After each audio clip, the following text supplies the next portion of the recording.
first chapter, that is rotational dynamics.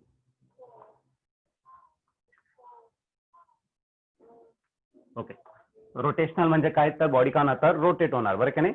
आता rotational motion कधी घेतो ज्यावेळेस आपलं बॉडी काय होत असते तर स्वतःभोवती फिरत असेल बरं का नाही. आता सपोज मी एक बॉडी आहे आणि मी काय करतोय माझ्या भोवती काय करतोय तर फिरतोय, तर याला काय म्हटलं जातं तर रोटेशन म्हटलं जातं बरं का नाही. स्वतःभोवती फिरणे. आणि डायनामिक म्हणजे काय तर आता दोन प्रकारे असतात. तुम्ही एक स्टॅटिक वाला घेतला आणि दुसरा डायनामिक घेतला. स्टॅटिक म्हणजे काय रेस्ट कंडिशनला असताना, आणि रेस्ट कंडिशनला असते तर आपण मोशन घेऊ शकत नाही बरं का नाही. मग तो पार्ट गेला म्हणजे आपल्याला फक्त डायनामिक.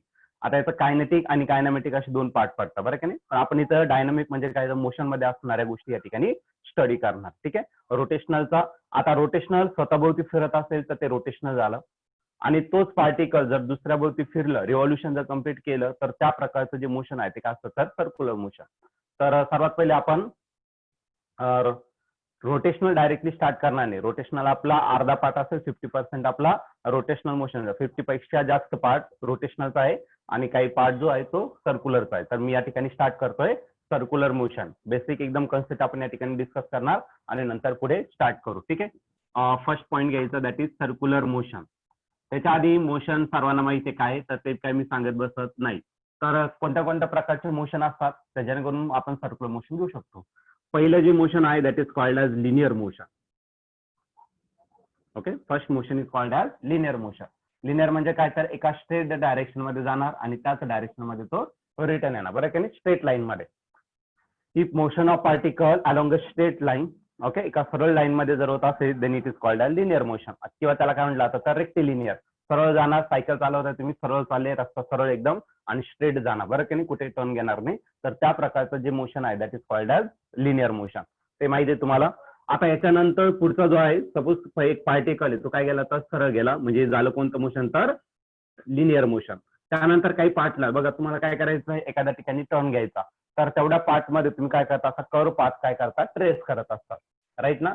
कर्व पाथ काय करतात तर ट्रेस करतात. मग या ठिकाणी असा कर्व पाथ ट्रेस करणार आणि परत काय होणार तर स्ट्रेट मूव्ह करणार बरं का नाही. म्हणजे या ठिकाणी कसं आहे तर तो आहे लिनियर मोशन. या ठिकाणी लिनियर मोशन त्याने परफॉर्म, या पार्टला त्याने कोणतं मोशन केलं तर कर्व पार्ट ट्रॅव्हल केलं, म्हणजे कर्वी मोशन केलं. कर्व पार्ट ट्रेस करण्यासाठी कर्व डायरेक्शन मध्ये मोशन केलं आणि पुन्हा कसा झाला तर परत लिनियर झाला सरळ बरं का नाही. परत टर्न घेऊ शकतो, त्याची काही गरज नाही, फक्त मला एक्सप्लेन करायचं होतं त्याच्यामुळे. मग काही ठिकाणी कर्व पार्ट ट्रेस करतो, काही ठिकाणी लिनियर पार्ट. म्हणून या प्रकारचं जे मोशन आहे that is called as curvy linear motion. Okay, what is curvilinear motion? तो पार्टिकल समटाइम स्ट्रेट लाईन मध्ये डायरेक्ट मूव्ह होतो आणि काही ठिकाणी कर्व पार्ट ट्रेस करतो, परत स्ट्रेट लाईन मध्ये जाऊ शकतो बरं का नाही. अशा प्रकारचं जे मोशन असतं that is curvilinear motion. मी पूर्ण मोशन सांगत बसत नाही, तर आपल्याला जे लागतंय त्याचं तेवढ्या पुरतच मी एक्सप्लेन करेल. ठीक आहे. आता बघा या पार्टिकल स्ट्रेट ट्रॅव्हल झाला आणि इथून त्याने काय केलं तर कर्व पार्ट ट्रेस करायला सुरुवात केलं. आता कर्व पार्ट ट्रेस केल्यानंतर तो परत स्ट्रेट होणारच नाही, परत तो त्याच कर्व पाथ मध्ये काय होतं कंटिन्यू मूव्ह करतोय आणि परत ज्या ठिकाणी त्याने स्टार्ट केलं त्याच ठिकाणी फिरून परत येणार बरं की नाही. म्हणजे एक सर्कल काय झाला त्याचा रोटेशन मध्ये कम्प्लीट झाला. मग अशा प्रकारचं जर मोशन असेल तर त्या मोशनला आपण काय म्हणू शकतो तर सर्क्युलर मोशन म्हणू शकतो. Circular motion. What is circular motion? मग बघा या पार्टिकलचं जे मोशन आहे ते कुठे येतं सर्कलच्या सर्कम्फरन्स वरती बरं का नाही. जे आजू पाथ असतो that is called as circumference. Okay, मग what is the circular motion? The motion of particle along the circumference of circle. त्या सर्कलच्या सर्कम्फरन्स वरती जर असेल then it is called as circular motion. मग मी लिनियरची सांगणार नाही, कर्वी लिनियरची, ती फक्त समजण्यासाठी आपण या ठिकाणी सर्क्युलर काय ते समजण्यासाठी दोन मी सांगितले. ठीक आहे. What is circular motion? The motion of particle along the circumference of circle is called as circular motion.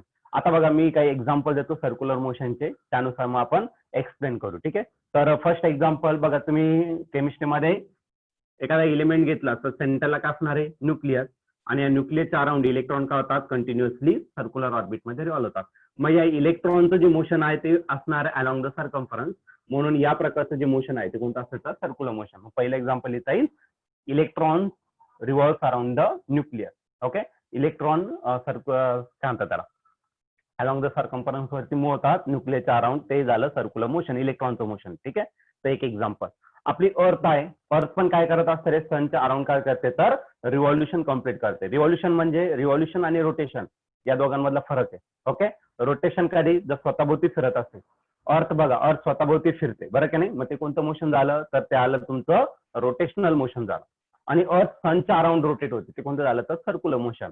तर रोटेशनल आणि सर्क्युलर मध्ये गडबड करायची नाहीये तुम्हाला. ठीक आहे, मग द रिव्हॉल्युशन ऑफ अर्थ, रिव्हॉल्युशन हा वर्ड प्रॉपर येणार नाही तर रोटेशन ऑफ अर्थ म्हटलं तर चुकलं ते रोटेशनलचं एक्झाम्पल आहे. ठीक आहे, the revolution of earth around the sun is the example of motion. Okay, ते सर्क्युलर मोशनचं एक्झाम्पल असू शकतं. ठीक आहे, अजून जर एक्झाम्पल द्यायचे गेले तुम्हाला तर तुम्ही बरेच सारे एक्झाम्पल देऊ शकता ज्याच्यात सर्क्युलर मोशन होऊ शकतं.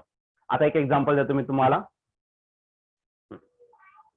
अजून एक एक्झाम्पल देतो मी तुम्हाला, तर ते एक्झाम्पल तुम्हाला समजतं किंवा नाही समजतं ते बघा. ठीक आहे, तर बघा सपोज तुमच्या घरामध्ये फॅन आहे बरं की नाही, आणि त्या फॅनचे ब्लेड असतात, 3 ब्लेड काही ठिकाणी 4 असतात, ते डिपेंड असतं बरं की नाही. आता त्या ब्लेडचं जे मोशन आहे ते कोणतं राहील, मोशन ऑफ फॅन हे कोणतं आहे, सर्क्युलर आहे का रोटेशनल. दुसरी एक कंडिशन घेतली, आता त्या फॅन वरती मी काय केलं तर एखादा पॉईंट देऊन टाकला बरं की नाही, एखादा असा डार्क पॉईंट दिलेला आहे, मोठा स्पॉट तुम्हाला दिसेल, आणि त्यानंतर फॅन काय केला मी ऑन केला. आता त्या फॅनच्या ब्लेडचं मोशन रोटेशनल आहे 100%, पण तो जो पार्टिकल आहे किंवा जो मोठा डॉट दिलेला आहे त्याचं मोशन कोणतं राहील फक्त सर्क्युलर, कारण तो त्याच सर्कम्फरन्स वरती फिरत राहणार आणि त्यामुळे त्याचं एक्झाम्पल कोणतं झालं सर्क्युलर मोशन. म्हणजे बघा सिम्पली जर सांगायचं गेलं तर पार्टिकल जर घेतले, बॉडी कशापासून बनलेली, नंबर ऑफ पार्टिकल्स, मग पार्टिकलचं जर मोशन घेतलं एका पार्टिकलचं तर ते राहील सर्क्युलर मोशन, कारण पार्टिकल सॉलिड मध्ये सेपरेट होत नाही, एका ठिकाणी ज्या ठिकाणी आहे त्याच ठिकाणी थोडंफार व्हायब्रेशन होत असतं त्याच्यात बरं का नाही.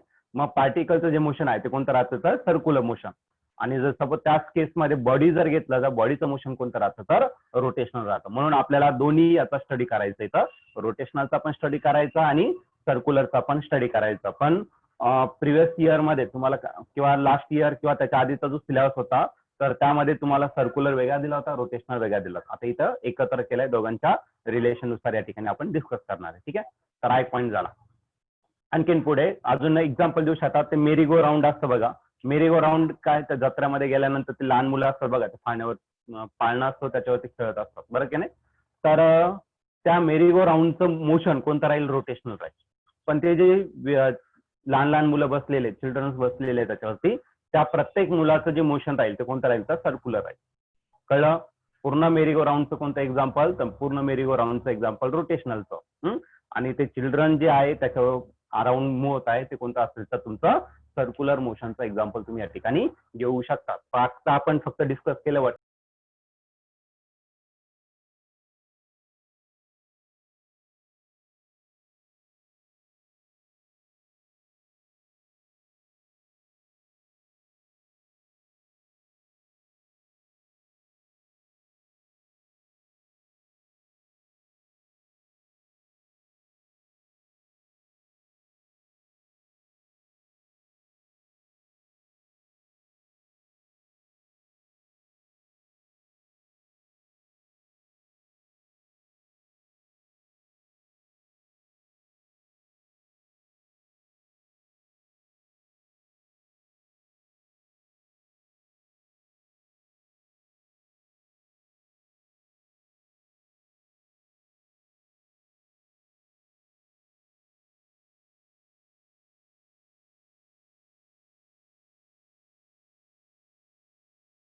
मला काय करायचं तर एक डेफिनेशन घ्यायची, ती म्हणजे काय तर रेडियस.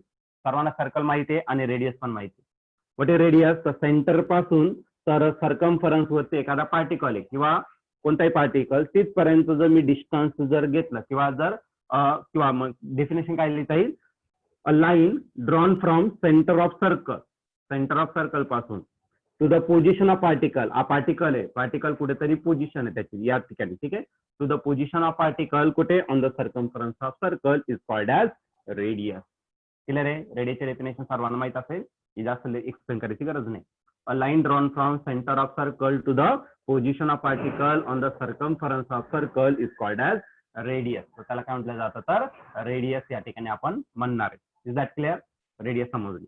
आता आपल्याला काय करायचंय, आता रेडियस बघा कोणताही सर्कल घ्या आणि त्या प्रत्येक सर्कलसाठी रेडियस कधीच बदलत नाही, रेडियसची व्हॅल्यू त्या सर्कलसाठी बरं का.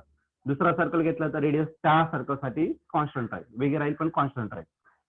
म्हणजे रेडियसची व्हॅल्यू कधीच चेंज होत नाही हे आपल्याला माहिती आहे बरं का नाही. आता घ्यायचं आपल्याला रेडियस वेक्टर, म्हणजे हा फक्त मॅग्निट्यूड मध्ये झाला. आता आपल्याला काय करायचं, इन टर्म्स ऑफ डायरेक्शन पण घ्यायचं.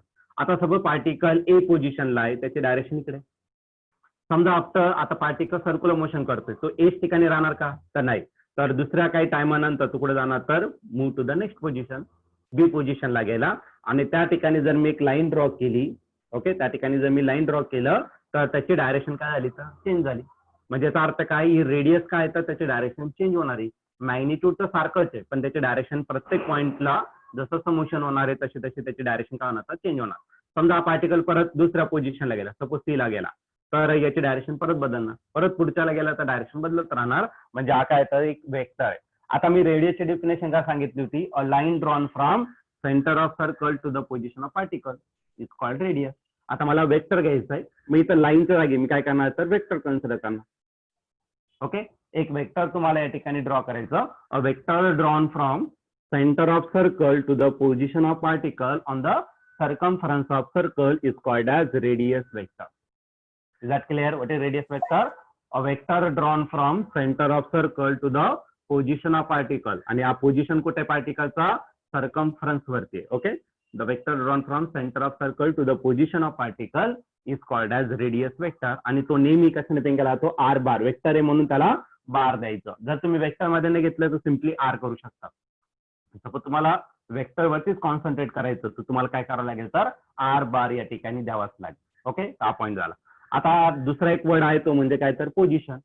आता बघा, हा जो रेडियस वेक्टर आहे त्याला मॅग्निट्यूड अँड डायरेक्शन आहे, बरं का नाही. तर हा काय दाखवत असतो, तर आपल्याला त्या पार्टिकलची पोझिशन या ठिकाणी सध्या रिप्रेझेंट करतोय. ठीक आहे, इथे गेला तर नंतर परत त्याची डायरेक्शन बदलली, म्हणतो पार्टिकलची काय करायचं, तर डायरेक्शन या ठिकाणी दाखवणार. आता एक एक्झाम्पल देतो. सपोज तुम्हाला सपोज तुमच्या घरामध्ये काय आलं, तर चोर आले, बरं की नाही, आणि तुम्हाला काय करायचं, पोलीस स्टेशनला फोन करायचं. एक एक्झाम्पल देतोय असं.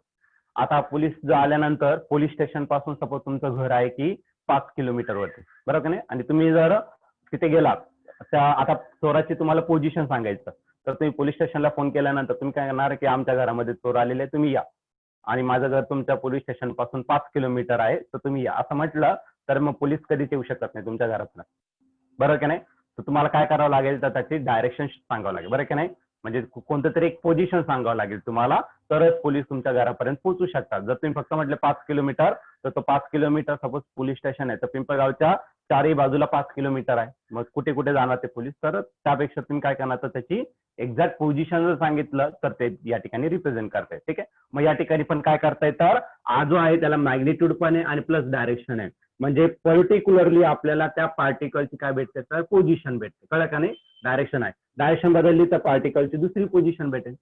जसं जसं डायरेक्शन भेटते, मॅग्निट्यूड असेल, फक्त तुम्ही म्हटलं रेडियस आहे, 5 मीटर रेडियस आहे, मग तुम्ही इकडे ड्रॉ करू शकतात, इथेही काढू शकतात, इथेही काढू शकतात, तुम्हाला वाटलं तिथे काढू शकता. पण तुम्ही विथ डायरेक्शन देत असाल तर तुम्ही पार्टिकल इथं असेल तर इथंच घेता येईल तुम्हाला, किंवा इथं असेल तर इथंच. म्हणजे एक्झॅक्टली तुम्हाला काय भेटते, तर पार्टिकलची एक्झॅक्ट पोझिशन भेटते. म्हणून त्या वेक्टरला अजून काय म्हटलं जातं, तर पोझिशन वेक्टर. रेडियसला आपण पोझिशन कधीच म्हणू शकत नाही, का, कारण तो एक्झॅक्टली पार्टिकलची पोझिशन दाखवणार नाही. त्या सर्कलवरती तुम्हाला वाटलं त्या ठिकाणी येऊ शकतं, पण रेडियस वेक्टर घेतलं तर तो एक्झॅक्ट पार्टिकलची पोझिशन दाखवतो विथ डायरेक्शन. डायरेक्शन आहे म्हणून त्याची एक्झॅक्ट पोझिशन पण भेटते, म्हणून त्याला काय म्हटलं जातं, तर रेडियस वेक्टर किंवा पोझिशन वेक्टर असे दोन्ही वर्ड या ठिकाणी चालणार आहे त्याला. ठीक आहे, आणि तो नेहमी कशाने पेन केला जातो, तर आर ने रिप्रेझेंट केला जातो. आर बार, आर बारने रिप्रेझेंट केला जातो. आर म्हणजे रेडियस आणि बार म्हणजे. तर तुम्ही या आधी पण मोशन घेतलेलं आहे, बरं का नाही. लिनियर मोशन आपण घेतलं होतं, मोशन इन प्लेन वगैरे या अशा प्रकारचे आपण चॅप्टर 11ला घेतलेले होते.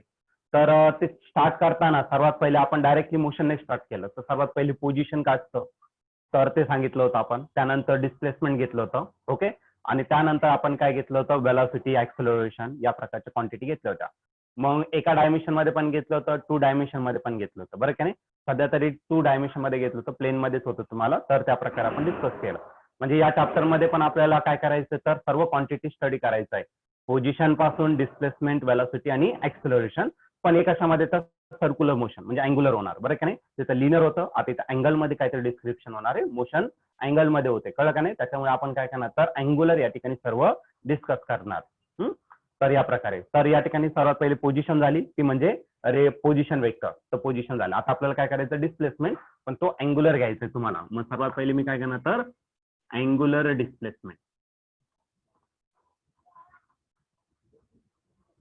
अँग्युलर डिस्प्लेसमेंट आणि तो रिप्रेझेंट केला जातो लेटर थिटाने. ओके, अँग्युलर डिस्प्लेसमेंट या ठिकाणी डिस्कस करतोय आणि तो रिप्रेझेंट करणार आहे आपण लेटर थिटाने. आता या अँग्युलर डिस्प्लेसमेंट का असतं तर आधी कन्सेप्ट समजून घेऊ, नंतर आपण डेफिनेशन या ठिकाणी क्लिअर करणार. मग मी काय घेतला, एक सर्कल घेतला. ओके, एक पार्टिकल घेतला आणि तो पार्टिकल काय करतोय, सर्क्युलर मोशन करतोय अलॉंग द सर्कम्फरन्स, पण कोणत्या डायरेक्शन मध्ये तर अँटी क्लॉकवाईज डायरेक्शन. आता अँटी क्लॉकवाईजचं मी परत एक्सप्लेन करणार आहे, पण थोडंसं वेळ लागेल आपल्याला. तर त्यावेळेस आपण अँटी क्लॉकवाईजच का घ्यायचं तर त्यावेळेस आपण ते प्रॉपरली डिस्कस करणार. हा काय झाला रे, सर्कलचा काय झाला तर सेंटर झाला. सेंटर सपोज मी ओ ने रिप्रेझेंट केला, ठीक आहे. आणि पार्टिकलची काय झाली तर पोझिशन झाली. सपोज ए हा काय झाला तर पार्टिकलचं पोझिशन. विच पोझिशन तर इनिशियल पोझिशन, म्हणजे पार्टिकलने मोशन स्टार्ट केली या पॉईंट पासून आणि परत फिरून तिथंच येणार आहे, बरं की नाही. या प्रकारे एक सर्कल कंप्लीट केला तर तिथंच येणार आहे. मग या केसमध्ये जर तुम्ही ही जर लाईन ड्रॉ केली तर काय आली तर तुमचं रेडियस, आणि जर सपोज तुम्ही त्याला डायरेक्शन दिलं तर ती काय झाली तर radius vector. Next point consider करू, particle performing circular motion. That means particle continuously changes its position with respect to time. म्हणजे जसं टाइम वाढत जाणार आहे तसं तसं पार्टिकल काय होणार त्याची पोझिशन बदलत राहणार. Okay, suppose particle A will move from position A to the next position B in time T. T इतक्या टाइमामध्ये पार्टिकल काय गेलं तर A पासून B तो कुठे राहू शकतो, बरं का नाही. जितका टाइम असेल तितकं डिस्प्लेसमेंट जास्त राहील आणि जितकं कमी टाइम राहील तेवढं काय तर डिस्प्लेसमेंट कमी राहणार आहे, बरं का नाही. मग आ या ठिकाणी काय आला तर बी पॉइंटला झाला मूव्ह झाला आणि परत सेंटर पासून बी पर्यंत जर डिस्टन्स घेतलं तर तोही काय असणार तर तुमचं रेडियस वेक्टर. आणि त्या केसमध्ये आता इथं जर तुम्ही मेजर केलं तर इथलं काय असेल तर अँगल असेल. म्हणजे पार्टिकल जसा मूव्ह होतोय, ओके, ए टू बी झालं तुमचं लिनियर डिस्प्लेसमेंट. त्याच प्रकारे इथं अँगल मध्ये पण काय होतं तर डिस्प्लेसमेंट होतंय. आणि हा जो अँगल मध्ये झालेला डिस्प्लेसमेंट आहे त्यालाच काय म्हटलं जातं तर अँग्युलर डिस्प्लेसमेंट आपण म्हणू शकतो. ठीक आहे, मग आपण डेफिनेशन घेणार आहे. त्याची डेफिनेशन दोन प्रकारे आपल्याला लिहिता येईल, तर ती दोन्ही डेफिनेशन आपण या ठिकाणी घेऊन टाकू. एकदम सिंपल आणि साध्या लँग्वेज मध्ये सांगायचं गेलं तर according to diagram the angle between two radius vector at the centre of circle in a given time. दोन रेडियस वेक्टरच्या मध्ये जो अँगल डिस्क्राईब केलेला आहे त्याला काय म्हणू शकतो तर आपण अँग्युलर डिस्प्लेसमेंट म्हणू शकतो. मग आता डेफिनेशन समजून घ्या. The angle describe by radius vector. Radius वेक्टरने किती अँगल डिस्क्राईब केलेला आहे कुठे at the centre of circle in a given time. त्या गिव्हन टाइमामध्ये सेंटरला त्या रेडियस वेक्टरने किती अँगल डिस्क्राईब केला त्यालाच म्हटलं जातं अँग्युलर डिस्प्लेसमेंट म्हटलं जातं. डेफिनेशन एकदम सिंपल आहे आणि साधे, तो समजले असेल. रेडियस वेक्टर या ठिकाणी रेडियस वेक्टर आहे, हा सेंटर झाला आणि एंड पॉइंट झाला. After some time circular motion करतोय म्हणजे इथे येणार, बरं का नाही. मग या सेंटरवरती त्याचं काय होतं तर अँगल डिस्क्राईब होतोय. हा, ते कोणी केलं तर रेडियस वेक्टर नाही, त्यालाच काय म्हटलं जातं तर अँग्युलर डिस्प्लेसमेंट या ठिकाणी आपण बोलू शकतो. डेफिनेशन क्लिअर असेल, नाही समजली तर आपण परत एकदा त्याची डिस्कशन करून घेऊ. ठीक आहे, ही एक डेफिनेशन झाली, समजली सर्वांना. Angle describe by radius vector in a given time at the centre of circle is called as angular displacement. आता सेकंड, जर तुम्ही टेन्थला सर्कल हा चॅप्टर स्टडी केला होता, ए पासून तर बी पर्यंत जर मी डिस्टन्स घेतला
सांगितलं पहिली, the angle describe by radius vector at the center of circle in a given time is called angular displacement. Second definition, the angle subtended by arc length AB at the center of circle in a given time is called as angular displacement. आता बघा तुम्ही 10th ला असताना किंवा 11th ला पण arc length, radius आणि theta याच्यातलं रिलेशन फाइंड केलेलं आहे. तर ते होतं S is equal to R theta, होतं ना असं? सर्वांना आठवत असेल हा फॉर्म्युला तुम्ही यूज केलेला आहे, पास पण करून टाकला होता. मग मला अँगल घ्यायचा आहे, मग आर इकडे काय मल्टिप्लाय, इकडे काय करा डिवाइड, मग थिटा इज इक्वल टू काय असेल S upon R. What is S? S is the arc length. What is R? R is the radius. Okay, मग मी या ठिकाणी डायरेक्टली फॉर्म्युला या ठिकाणी राईट करतो. तर डायरेक्टली याच्यावरून आता फॉर्म्युला लिहू. Theta, theta is the angle. What is S? S is the arc length किंवा लेंथ ऑफ आर्क, तुम्हाला जे बोलायचं ते बोलू शकतात. आणि divided by R, R is the radius. मग अँगलचा जो फॉर्म्युला आहे तर तुम्ही लक्षात ठेवायचा आहे. ठीक आहे, पुढे आपल्याला कधीतरी यूज करावं लागेल. Angle is equal to arc length upon काय असेल तर रेडियस या ठिकाणी तुम्ही घेऊ शकता. ठीक आहे, मग या पर्टिक्युलर फिगर मध्ये जो अँगल आहे तो किती रे, तर तो आहे थिटा. आर्क लेंथ किती आहे, तर आर्क लेंथ आहे S. आणि या सर्कलची फक्त रेडियस म्हटलंय, रेडियस वेक्टर नाही. वेक्टर मध्ये ज्यावेळेस दाखवू त्यावेळेस घेऊ आपण. ठीक आहे, मग सध्या त्यांनी त्याला कशा रिप्रेझेंट केला तर आर ने रिप्रेझेंट केला. S is the arc length, R is the radius and theta is the angle. Okay, मग त्या अँगलला काय म्हटलं जातं तर अँगुलर डिस्प्लेसमेंट या ठिकाणी आपण बोलू शकतो. ठीक आहे, आता पुढचा फॉर्म्युला झाला थिटाचा. आता याच्या पुढे घ्यायचं आपल्याला काय, SI युनिट घ्यायचं. SI unit of theta. Angle तुम्ही डिग्री मध्ये मेजर करतात बरं की नाही. नॉर्मली याच्यामध्ये आपल्याला SI युनिट घ्यायचं म्हणजे डिग्री मध्ये चालणार नाही तो. आणि अँगल जो आहे तो नेहमी आपण रॅडियन मध्ये, SI युनिट घेतला तर रॅडियन मध्ये मेजर केला जातो. पण आपण पूर्ण वर्ड लिहिला नाही, त्याला शॉर्टली लिहिणार आहे, तर तो काय असेल तर रॅड असेल. आणि रॅडियनला कोणत्याच प्रकारचं डायमेन्शन नसतं. म्हणजे झालं तुमचं काय तर बेसिक अँगुलर डिस्प्लेसमेंट. अजून याच्या पुढे कॉन्सेप्ट एक्सटेंड करायचे आहे. ओके, तर हा झाला अँगल, झाला तुमचा बेसिक अँगलचा बेसिक फॉर्म्युला झाला त्याचा SI युनिट. रॅडियनला डायमेन्शन असतं, मग डायमेन्शनची टर्म या ठिकाणी लिहिली नाही तरी चालेल. आता नेक्स्ट कॉन्सेप्ट घ्यायचं तो म्हणजे काय तर प्रत्येक वेळेस हा टाइम जो आहे तो फायनाईट नसेल, टी इतका टाइम नसेल. ओके, सपोज खूप स्मॉल टाइम असेल, म्हणजे किती व्हेरी स्मॉल असेल तर तो रिप्रेझेंट केला जातो डेल्टाने. ट्रायंगल पण घेऊ शकतात किंवा असं पण आपण असंच रिप्रेझेंट करू. ठीक आहे, डेल्टा म्हणजे बघा, if particle move from position A to position B in very short time delta t, तर त्या केसमध्ये बघा हा जो S आहे तो पण व्हेरी स्मॉल राहील, तो का फायनाईट राहणार नाही. तुम्ही मेजर करू शकता, एवढं एकदम कमी राहील तर कुठे तर राहील बरं का नाही. सपोज नवीन डायग्राम काढतो मी. या ठिकाणी A असेल आणि व्हेरी शॉर्ट टाइमानंतर तो B ला जाणार. मग या ठिकाणी जर मी लाईन ड्रॉ केलं तर हा जो आर्क लेंथ आहे तो आर्क लेंथ कसा असणार आहे, तो आर्क लेंथ व्हेरी स्मॉल असेल, तो पण किती असेल डेल्टा S. मग अँगल जो कव्हर होणार आहे तो पण किती असेल तर डेल्टा थिटा असेल बरं का नाही. मग फॉर व्हेरी शॉर्ट टाइम किती असेल तर तो एक फॉर्म्युला आपण या ठिकाणी घेऊन टाकू, कारण त्याचा आपल्याला पुढे यूज करायचा आहे, त्याच्यामुळे हे लक्षात ठेवा. ठीक आहे, आता पुढे घेऊ angular displacement. Angular displacement of a particle in very short time,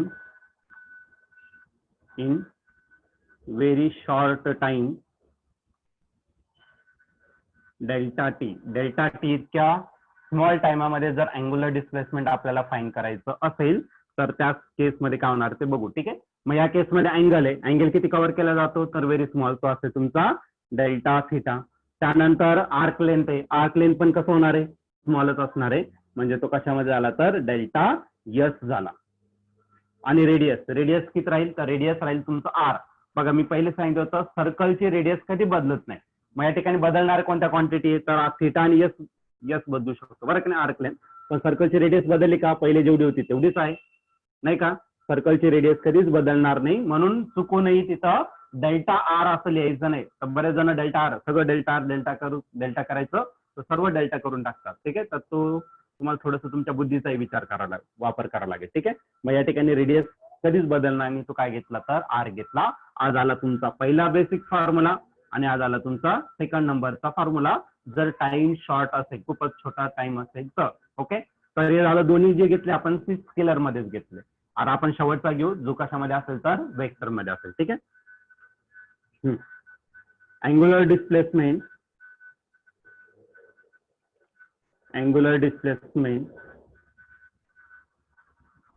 in terms of vector,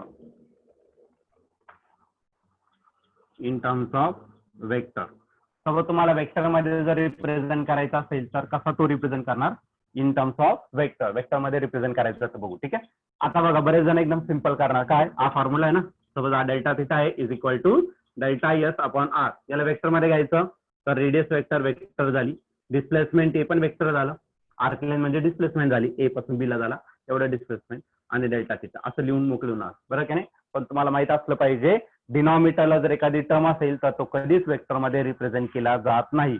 जर तो डिनॉमिनेटरचा टर्म तुम्हाला डिनॉमिनेटरलाच ठेवायचा आहे तर आर ला बार देणार नाही, सोबत काय घेणार तर त्याचं रेडियस वेक्टर असं लिहू शकता. नाही तर मग काय, तर त्याला मल्टिप्लाय करून घ्या.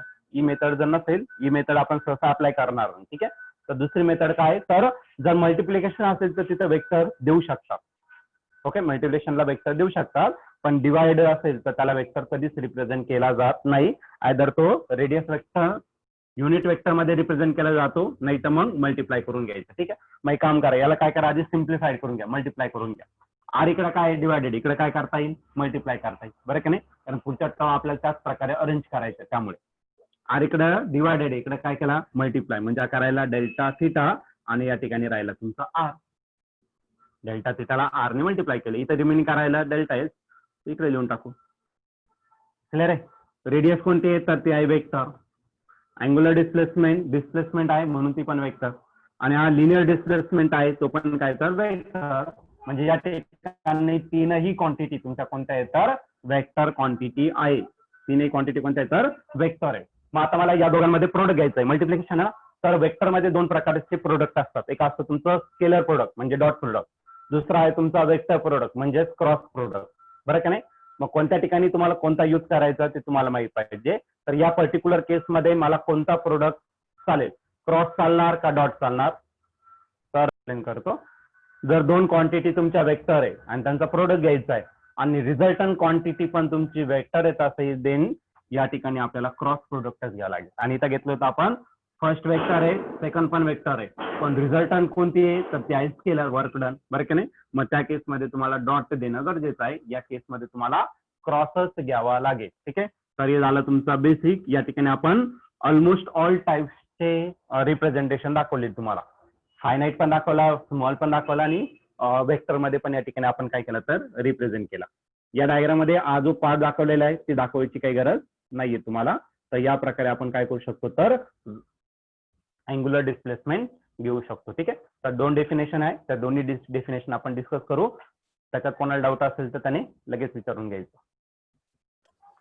रेडियस आहे तिथं रेडियम आपण बाय कांदा लिहिता लिहिता चूक झाली तिथं.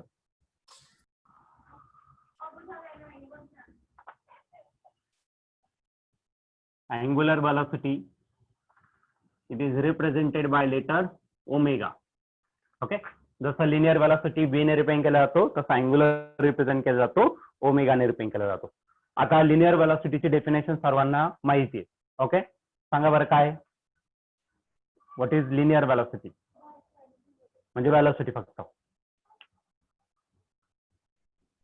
व्हॉट इज वेलॉसिटी, तर तुम्ही 10th ला बघितलं असेल, 9th ला वगैरे किंवा 11th ला पण बघितलंय वेलॉसिटी स्पीड. तर आपण वेलॉसिटी घेऊ. What is velocity,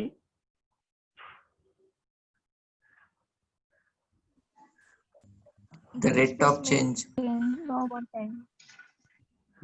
the time rate of change of displacement. बरं का नाही, तर या ठिकाणी डिस्प्लेसमेंट टू लिनियर डिस्प्लेसमेंट. आता इथं कोणता घ्यावं लागेल तर अँग्युलर घ्यावं लागेल. ठीक आहे, मग तीच डेफिनेशन फक्त तिथं लिनियर वर्ड कधीच वापरला नाही, rate of change of direct displacement होतं. तर या ठिकाणी आपल्याला थोडंसं बदल करायचं, the time rate of change of angular displacement. Okay, definition जास्त काही अवघड नाही, किंवा तुम्ही दुसऱ्या पद्धतीने पण देऊ शकता, ते आपण पुढे डिस्कस करू. ठीक आहे, तर डेफिनेशन समजलं.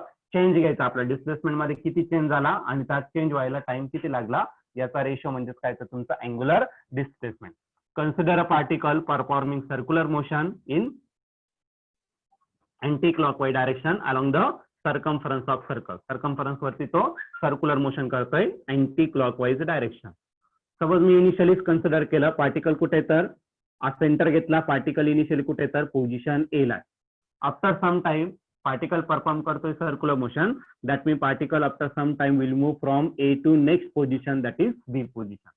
मग ओ सेंटर पासून तर ए पोझिशनचं जर डिस्टन्स घेतलं दॅट इज रेडियस, आणि जर वेक्टर घेतलं तर रेडियस वेक्टर. तर वेक्टर मध्ये घेऊ आपण, काय अडचण नाही, ठीक आहे. आणि लास्टला आपण ते रिप्रेझेंट करणार वेक्टर. आणि आफ्टर टाइम टी, टी इतक्या टाइमानंतर तो बी ला गेला, आणि सेंटर पासून जर बी चं जर मी डिस्टन्स घेतलं दॅट इज रेडियस, आणि जर डायरेक्शन घेतलं दॅट इज वेक्टर. क्लिअर आहे.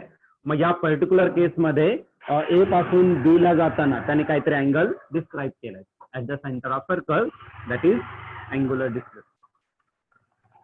क्लिअर आहे. ए पासून बी ला गेला, सर्कलच्या सेंटरला त्याने इनिशियली काहीतरी अँगल डिस्क्राईब केलं, त्याला काय म्हणलं तर अँगुलर डिस्प्लेसमेंट. आता बघा पार्टिकल कंटिन्युअसली सर्क्युलर मोशन करतो, बरं की नाही. म्हणजे तो बी ला गेला आणि थांबला असं होईल का, तर नाही. आपण फक्त त्या दोन पॉईंटचाच विचार करतोय.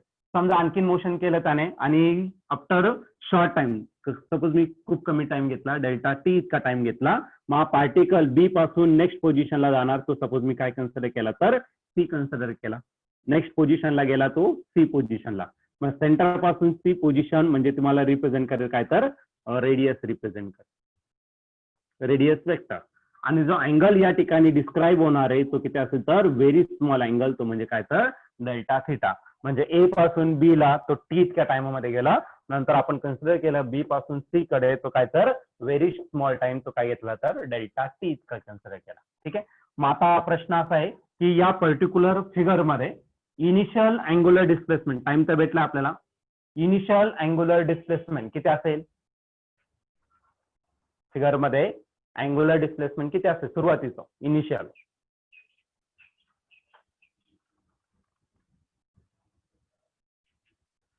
अँगुलर डिस्प्लेसमेंट किती असेल बोलायचं लवकर फटाफट चला. In particular figure what angular डिस्प्लेसमेंटची व्हॅल्यू तुम्हाला या ठिकाणी सांगायची. किती अँगुलर डिस्प्लेसमेंट, अरे बोला लवकर, आपल्या पुढे डिस्कस करायचं. ठीक आहे. Let theta and theta plus delta theta, theta आणि फायनल घेतलं, इनिशियल आणि फायनल घेतलं. ठीक आहे. Theta and theta plus delta theta B the angular displacement, angular displacement in time. Okay. या केसमध्ये टाइम किती ते लक्षात घ्या. थिटासाठी टाइम किती लागेल टी इतका, आणि थिटा प्लस डेल्टा थिटा म्हणजे इथला परत डेल्टा टी, म्हणजे टी प्लस डेल्टा टी. कळलं का नाही. इन टाइम टी अँड पुढच्यासाठी थिटासाठी टी इतका टाइम, आणि डेल्टा थिटासाठी डेल्टा टी इतका टाइम रिस्पेक्टिव्हली. बरं की नाही. Let theta and theta plus delta theta be the angular displacement in time T and T plus delta T respectively. रिस्पेक्टिव्हलीचा अर्थ जेव्हा टाइम टी तेव्हा अँगल इतका, जेव्हा डेल्टा टी तर इतका. कळलं का नाही. तर या प्रकारे आपण रिस्पेक्टिव्हली म्हटलं, याच्यासाठी एवढं त्याच्यासाठी तेवढं. आता बाय डेफिनेशन ऑलरेडी तुम्ही डेफिनेशन सांगितलेली आहे, rate of change of angular displacement. बरं का नाही. म्हणजे टाइम मध्ये पण चेंज होणार, रेट म्हटलं होती टाइम. मग या ठिकाणी मला काय करायचं तर अँगुलर व्हेलॉसिटी घ्यायचं. मी पूर्ण लिहित नाही तर तुम्ही समजून घेतात. ANG म्हणजे काय अँगुलर, आणि व्हेलॉसिटी. कळलं का नाही. मी शॉर्ट मध्ये लिहिलेलं आहे कारण की पुढे स्पेस पण आपल्याला भेटली पाहिजे. आता रेट ऑफ चेंज घ्यायचा. चेंज म्हटलं काय तर चेंज आपला डिस्प्लेसमेंट मध्ये. मग इथं काय करायचं, change in angular displacement, angular displacement. पूर्ण लिहित नाही तर तुम्ही समजून घेणार. ठीक आहे. अँगुलर डिस्प्लेसमेंट मध्ये किती चेंज झाला, आणि तो चेंज होण्यासाठी त्याला टाइम मध्ये पण चेंज झालेला आहे. मग काय घेणार तर चेंज इन टाइम.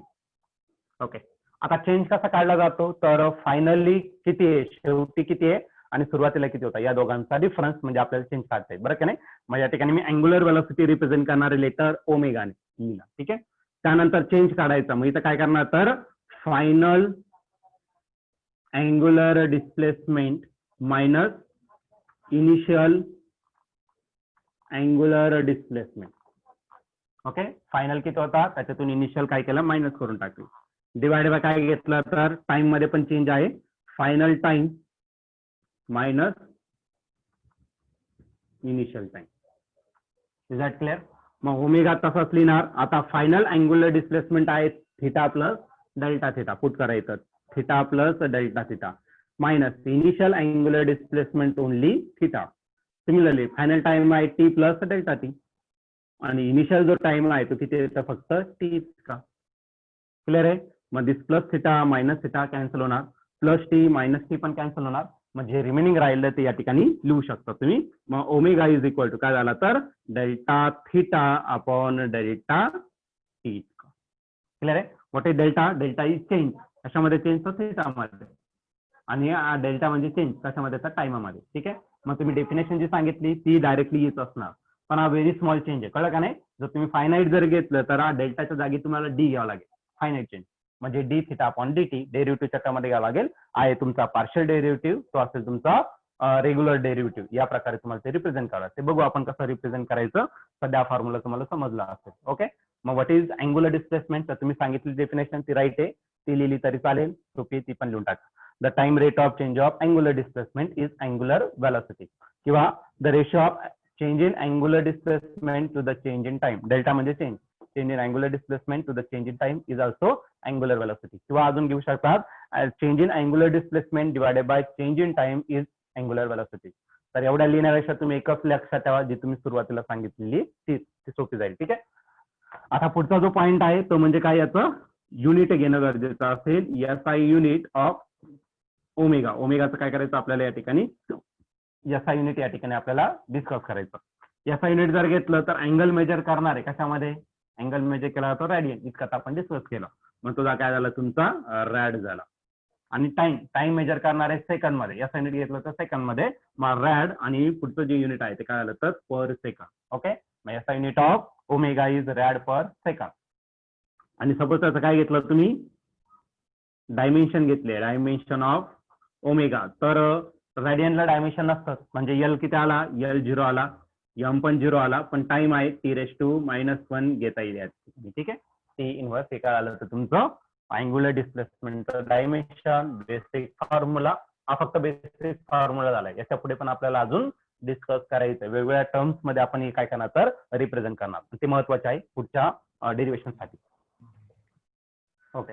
आता हे झालं या अँग्युलर वेलोसिटीला आपण म्हणू शकतो ऍव्हरेज अँग्युलर वेलोसिटी. बरं का नाही? Starting to end average angular velocity म्हणू शकतो किंवा सिम्पली अँग्युलर वेलोसिटी म्हटलं तरी चालेल. आता पुढचं घ्यायचं मला इन्स्टंटेनियस अँग्युलर वेलोसिटी.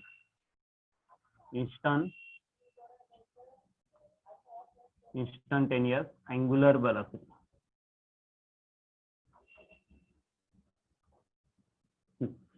हा जो इन्स्टंटेनियस अँग्युलर वेलोसिटी आपण रिप्रेझेंट केला जातो ओमेगाने.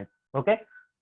काही असू द्या, ओमेगानेच आपण त्याला काय करणार तर रिप्रेझेंट या ठिकाणी करणार. ठीक आहे. आता इन्स्टंटेनियस आणि ऍव्हरेज याच्यामधला फरक काय तर ते ऑलरेडी तुम्हाला सांगितलं गेलेलं आहे. तर या ठिकाणी परत एकदा एक्सप्लेन सांगतो, करून देतो. ठीक आहे. आता बघा मी तुम्हाला क्रिकेटचं एक्झाम्पल देतो, त्याच्यात तुम्हाला बेटर समजून जाईल. ठीक आहे. सपोज तुमच्या इंडिया आणि पाकिस्तानची मॅच चाललेली. ओके. आणि 50 ओव्हरची मॅच आहे आणि इंडियाने त्यामध्ये किती रन बनवले? सपोज 250 इतके रन त्याने बनवले. तर 250 रन बनवले म्हणजे याचा अर्थ काय? फॉर 1 ओव्हर, एका ओव्हरसाठी त्याने किती रन बनवले असते तर 5 रन्स या ठिकाणी बनवलेले असतील. याचा अर्थ असा झाला. बरं की नाही? एका ओव्हरसाठी त्यांनी 5 रन बनवले म्हणजे 50 ओव्हरमध्ये त्याने 250 रन्स या ठिकाणी केलेले असणार. पण बघा ज्यावेळेस तुम्ही क्रिकेटची मॅच बघता पहिल्या ओव्हरमध्ये सपोज त्याने काहीच रन काढले किंवा 2 रन काढले तर त्या केसमध्ये त्याचा इन्स्टंट स्कोर त्या इन्स्टंटचा त्या टाइमाचा तो किती झाला? 2 झाला. समजलं? समजा दुसऱ्या ओव्हरमध्ये त्यांनी काय केलं तर 3 रन काढले तर इन्स्टंट स्कोर किती झाला? 3 झाला. समजा तिसऱ्या ओव्हरमध्ये त्यांनी काय केलं तर 10 रन काढले तर त्या केसचा इन्स्टंट स्कोर किती झाला तर 10 झाला. कळलं का नाही? म्हणजे आपण म्हणतो ना 5 ओव्हरमध्ये किती काढले तर 10 काढले, तर तो 5 ओव्हरचा ते इन्स्टंट स्कोर झाला, त्या इन्स्टंटचं झालं. कळलं का नाही? मग तसंच फाईन करायचं आपल्याला इन्स्टंट स्पीड. आता हे मी क्रिकेटसाठी दिलं. आता तुम्ही स्पीड वरती पण येऊ शकता. तुमची गाडी आहे, तुमच्या गाडीवरती तुम्ही काय करता तर मूव्ह करत असता, मोशन मध्ये असतात आणि तुम्हाला सपोज काय करायचं पिंपळगाव मधून काय करायचं मुंबईला जायचं आणि सपोज हे डिस्टन्स 300 किलोमीटर घेतलं मी आणि तुम्हाला ट्रॅव्हल करायला किती वेळ लागला तर 6 आवर लागले. 6 तासामध्ये तुम्ही 300 किलोमीटर ट्रॅव्हल केलं. याचा अर्थ काय तर एका तासामध्ये तुम्ही किती डिस्टन्स ट्रॅव्हल केलेलं असेल तर 50 किलोमीटर. राईट ना? 6 मिनिट. 50 किलोमीटर तुम्ही ट्रॅव्हल केला असेल. म्हणजे तुम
त्या पर्टिक्युलर ओव्हरसाठी तुमचं किती आहे बरं का नाही. मग लिमिट घेतला, limit delta T tends to 0 याला रीड केलं जातं, तुम्हाला माहिती कसं केलं जातं. Limit delta T tends to 0 आणि काय घ्यायचं तर ई व्हॅल्यू घ्यायची, याचं लिमिट काढायचं ना. मग काय असेल तर डेल्टा थिटा आपण काय असेल तर डेल्टा टी म्हणजे instantaneous angular velocity. What is instantaneous angular velocity? The limiting value of average angular velocity as time limit delta t is very small. जेव्हा टाइम लिमिट व्हेरी स्मॉल असतो त्यावेळेस limiting value जी असते angular व्हेलॉसिटीची त्यालाच म्हटलं जातं instantaneous angular velocity. Okay, time limit very small म्हणजे त्या टाइमापासून start करायचं, तर याला म्हटलं जातं अँग्युलर. आणि ज्यावेळेस तुम्ही लिमिट अप्लाय करतात तर लिमिट अप्लाय केल्यानंतर त्याचं कन्वर्जन डेरिव्हेटिव्ह मध्ये होतं. मग पार्शियल डेरिव्हेटिव्ह जाणार इथला, लिमिट पण जाणार, मग याच्या जागी तुम्ही घेऊ शकता तर डी थिटा आपण काय तर डी टी ही पण व्हॅल्यू कोणती झाली तर इन्स्टंटेनियस. एक तर आयदरली तुम्ही डायरेक्टली लिमिट अप्लाय करू शकतात, नाहीतर डेरिव्हेटिव्ह अप्लाय केलं तर तुम्हाला त्या इन्स्टंटची व्हॅल्यू भेटत असते. मग लिमिटची त्या केसमध्ये गरज पडत नाही तुम्हाला. ओके, तर तुम्ही मॅथ मध्ये बघितलं असेल. आज आला तुमचा basic instantaneous angular velocity formula. Unitless असणार, फक्त फॉर्म्युला या ठिकाणी काय होतं तर चेंज होतं, तेवढं लक्षात ठेवायचं. ठीक आहे, ओमेगाचा फॉर्म्युला लक्षात ठेवा, पुढे आपल्याला तो यूज करायचा आहे. आज आला तुमचा second form of angular velocity. आता थर्ड घ्यायचा आपल्याला. सपोज टाइम जो आहे तो टाइम चेंज म्हणजे फायनाइट टाइम घेतला, त्याच्यानंतर पार्टिकलचं व्हेरी स्मॉल घेतलाच नाही, फायनाइट अँग्युलर व्हेलॉसिटी घ्यावं लागेल आपल्याला. फायनाइट अँग्युलर व्हेलॉसिटी, तर तो पण रिप्रेझेंट करणार कशाने तर ओमेगाने. फायनाइट जर घेतला तर चेंज होणार नाही, म्हणजे फक्त तिथं किती घेतला तर थिटा इतकाच बदल झालेला आहे, पुढचं झालेलाच नाही. आणि टाइम पण किती लागतो थिटासाठी तर टीच का. मग फायनाइट जर घेतला तर omega is equal to theta upon t. तर हा फॉर्म्युला तुम्हाला या ठिकाणी लक्षात ठेवावा लागेल. ओके, कारण की बघा हे वेगवेगळे टर्म्स मध्ये का देतोय तुम्हाला, कारण की पुढचे जे डेरिव्हेशन आहे तर ते असे राहू शकतं, असे राहू शकतं, असे राहू शकतं, कसे राहू शकतं, कळलं का नाही. त्याच्यामुळे तुम्हाला प्रत्येक फॉर्म्युला अँग्युलर व्हेलॉसिटीचा प्रत्येक फॉर्म्युला माहित असणं गरजेचं आहे, त्याशिवाय तुम्ही पुढचं डेरिव्हेशन घेऊ शकत नाही. पण हे दिलेलं नाही तुम्हाला, तर माझं काम आहे ते तुम्हाला सांगणं, बरं की नाही. हे सांगितल्याशिवाय आपण पुढे मूव्ह करणार नाही. आता अजून एक घेऊ, आपण जेवढे पण घेतले ते सर्व स्केलर मध्ये घेतले. आता लास्ट घेऊ आपण त्याला वेक्टर मध्ये घेऊ. ठीक आहे, मग पुढचं angular velocity in terms of vector. Vector मध्ये काय करायचं आपल्याला अँग्युलर व्हेलॉसिटी या ठिकाणी रिप्रेझेंट करायचं आहे. आता अँग्युलर व्हेलॉसिटी कशा रिप्रेझेंट केला जातो तर ओमेगाने. लिहून टाका, मी इन्स्टंटेनियस घेतो, ई व्हॅल्यू घेतो किंवा ई घेणार, कोणती पण घ्या, येता घेता येणार नाही किंवा खालची घेता येईल, कोणती पण घेता येईल, आपण ई रिप्रेझेंट करू ते बेटर आहे. मग limit delta T tends to काय 0 आणि तो कसं तर delta theta upon delta T. ही का बरं घेता नाही, कारण तिचा फायनाइट आहे आणि फायनाइट साठी आपण बार देत नाही, याच्यासाठी देऊ शकतो किंवा आधीचा जो फॉर्म्युला येईल त्याच्यासाठी घेऊ शकतो, तर तुम्ही द्या. मग अँग्युलर डिस्प्लेसमेंट ही कोणती क्वांटिटी आहे, वेक्टर आहे. टाइम कोणती क्वांटिटी आहे, स्केलर आहे, बरं का नाही. तू कोणीही टाइम वरती कोणीही बार द्यायचा नाही, म्हणजे ज्या दिवशी तुम्ही बार देणार त्या दिवशी तुम्ही सायन्स सोडून द्यायचं. समजलं ना. टाइम काय आहे तर स्केलर क्वांटिटी, चुकूनही तुम्ही त्याच्यावरती बार द्यायचा नाहीये. ओके. आणि ओमेगा कोणती क्वांटिटी आहे तर ती आहे वेलोसिटी म्हणजे vector quantity. Omega bar is equal to limit delta T tends to 0 delta theta upon delta t. किंवा अजून काय तर omega bar is equal to जर डेरिव्हेटिव्ह मध्ये घेतला तर डी थिटा बार अपॉन काय असेल तर डी टी. तर आई फॉर्म्युला त्या ठिकाणी ऍप्लिकेबल असेल. तर आपण टोटल 4 फॉर्म्स घेतले आपण कशाचे तर अँग्युलर वेलोसिटीचे. तर यापैकी मोस्टली आपण इन्स्टंटेनियस बऱ्याच वेळा युज करणार किंवा हा फॉर्म्युला बऱ्याच वेळा आपण युज करणार आहे. त्याच्यामुळे ते घेणं आपल्याला गरजेचं आहे. वेगवेगळ्या टर्म मध्ये कसं रिप्रेझेंट करणार. वेक्टर मध्ये तुम्ही आता घेणार, पुढे पुढे आपण वेक्टर कमी करत जाऊ. मोस्टली आपण स्केलर मध्ये सर्व गोष्टी या ठिकाणी कन्सिडर करायचा प्रयत्न करणार. Represented by letter alpha. What is angular acceleration. आता डेफिनेशन आहे the time rate of change of angular velocity. Angular velocity मध्ये किती चेंज असणार आहे तो या ठिकाणी आपल्याला डिस्कस करायचा. तर मी फिगर वगैरे काही काढत नाही. तर तुम्हाला ऑलरेडी अँग्युलर वेलोसिटीसाठी आपण जे डिस्कस केलं तेच या ठिकाणी आपण कंटिन्यू करणार. ठीक आहे.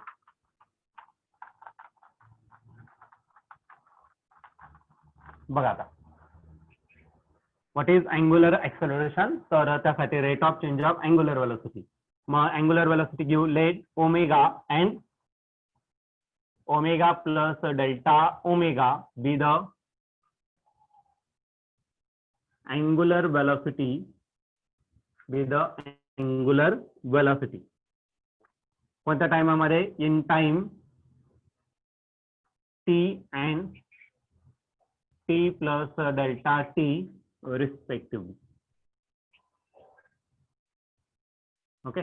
t जेव्हा टाइम होता त्यावेळेस अँग्युलर वेलोसिटी होतं ओमेगा इतकं आणि टी प्लस डेल्टा टी म्हणजे डेल्टा टी इतक्या टाइमासाठी अँग्युलर वेलोसिटी असेल डेल्टा ओमेगा इतकं. बरं का नाही. तर आपण हे घेतलं.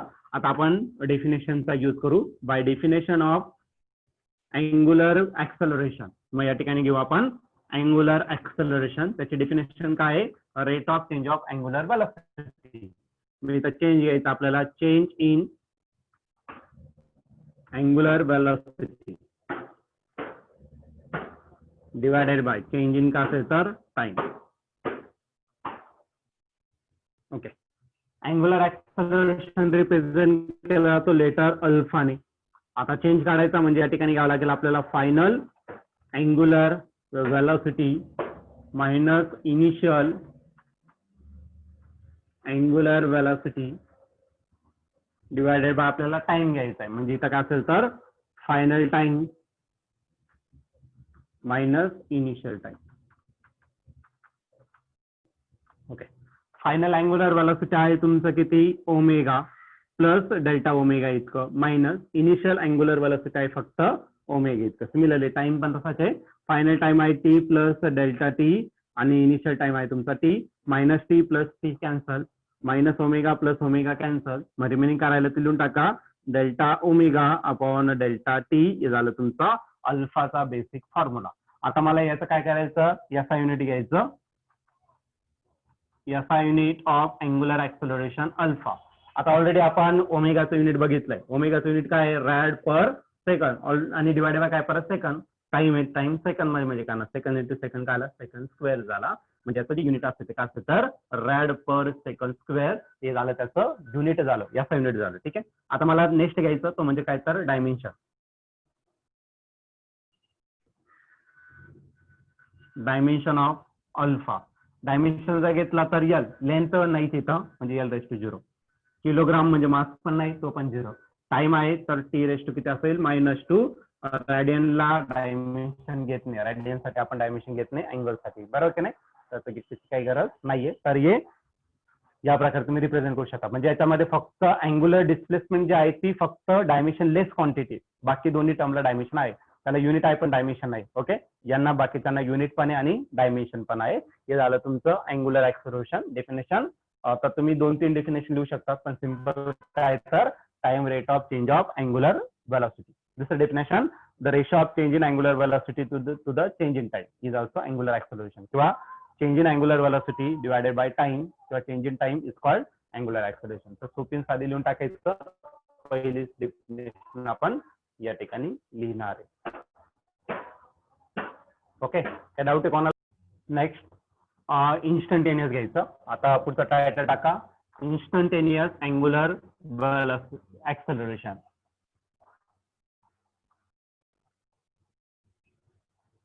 Instantaneous angular acceleration. जसं आपण अँग्युलर वेलोसिटी घेतलं इन्स्टंटेनियस तेच घ्यायचं. The limiting value of average angular acceleration.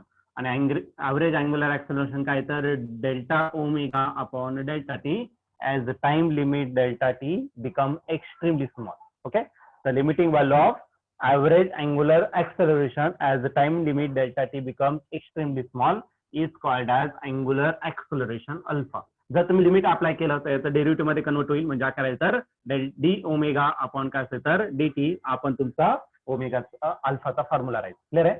जसं आपण ओमेगा साठी घेत होतो त्याच प्रकारे तुम्हाला या ठिकाणी डिस्कस करायचं. हे झालं इन्स्टंटेनियस. आता घ्यायचं आपल्याला काय तर फायनाईट घेऊ. डेफिनेशन लिहायचे तुम्हाला, फायनाईट अँग्युलर ऍक्सेलरेशन. तो पण रिप्रेझेंट करणार आहे अल्फाने. व्हॉट इज फायनाईट, तर डी काढून टाका, इथला पण डी काढून टाका. मग अल्फा इज इक्वल टू काय असेल तर ओमेगा अपॉन टी सॉरी भेटून जाईल तुम्हाला. आणि लास्ट म्हणजे काय तर तो वेक्टर मध्ये घेऊ, angular acceleration in vector form.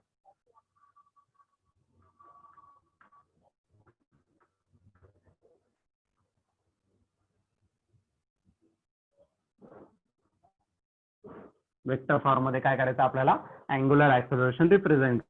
तर मी कंटिन्युअस वाला घेतो. काय तर इन्स्टंटला limit delta T tends to 0 आणि काय असेल तर delta omega upon delta T. ही आहे तुमची वेक्टर क्वांटिटी बार द्या. टाइम स्केलर क्वांटिटी बार देऊ नका. अल्फा कोणती असेल तर vector quantity, angular acceleration vector quantity. ठीक आहे, तर असं येऊ शकतात. किंवा alpha bar is equal to काय असेल तर डी ओमेगा बार अपॉन काय असेल तर डी टी. तर आई फॉर्म्युला तुम्हाला चालेल. ठीक आहे, तर वेक्टर मध्ये रिप्रेझेंट ज्यावेळेस वेक्टर मध्ये लागेल त्यावेळेस वेक्टरचाच यूज करायचा. अदरवाईज तुम्ही स्केलर मध्ये घेऊ शकता. ठीक आहे, तर फक्त आता डेफिनेशन लिहा इन्स्टंटेनियस अँग्युलर ऍक्सेलरेशनची.